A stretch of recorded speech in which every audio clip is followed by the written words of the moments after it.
Assalamualaikum warahmatullahi wabarakatuh.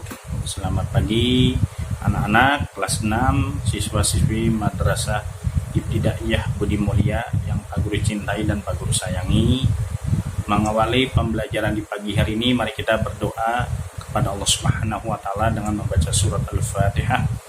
Mudah-mudahan pembelajaran di pagi hari ini kita diberikan kemudahan dan kelancaran, dan mudah-mudahan bisa mendapatkan ilmu yang bermanfaat. Al-Fatihah.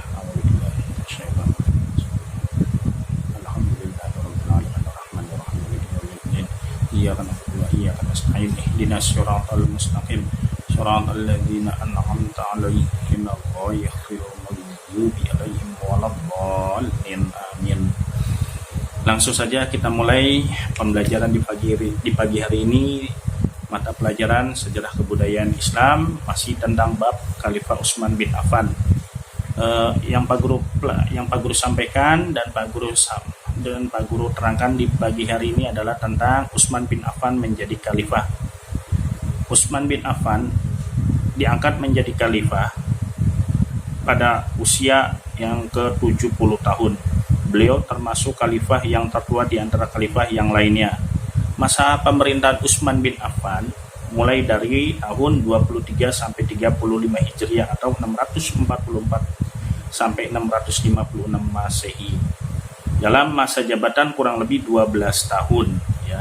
Sebelum Utsman bin Affan diangkat menjadi khalifah, Umar bin Khattab membentuk dewan permusyawarah yang disebut dengan Majelis Syura dan menunjuk 6 orang yang ditugaskan untuk memusyawarahkan khalifah penggantinya. Di antaranya adalah yang pertama Utsman bin Affan, Ali bin Abi Thalib, Abdurrahman bin Auf, Sa'ad bin Abi Waqqas, dan Zubair bin Awam, dan terakhir adalah Talha bin Ubaidillah.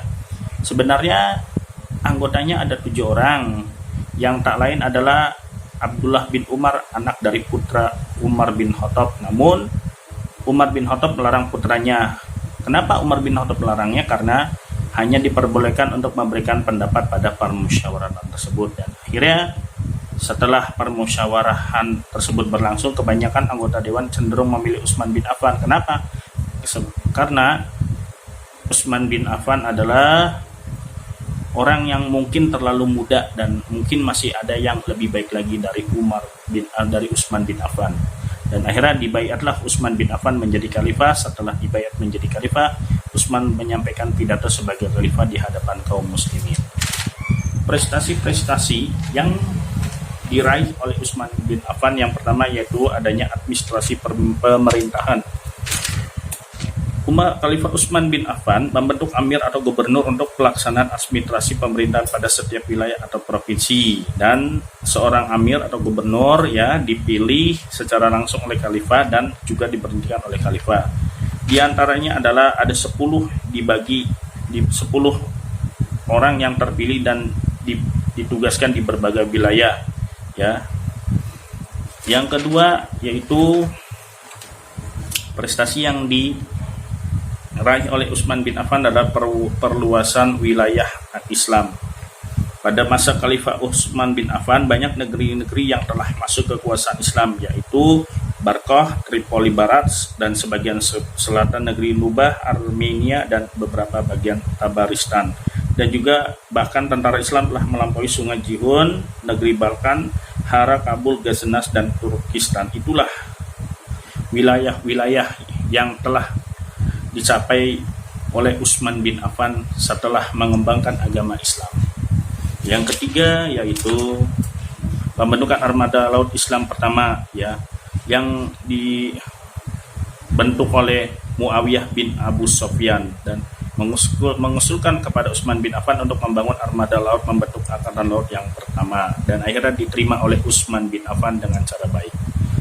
Yang keempat yaitu pembangunan sarana dan prasarana kepentingan umum, diantaranya adalah membangun daerah pemukiman, jembatan-jembatan, jalan, masjid-masjid, wisma tamu, dan pembangunan kota-kota baru. Dan yang kelima, prestasi yang diraih oleh Utsman bin Affan adalah kodifikasi atau pembukuan Al-Quran ya.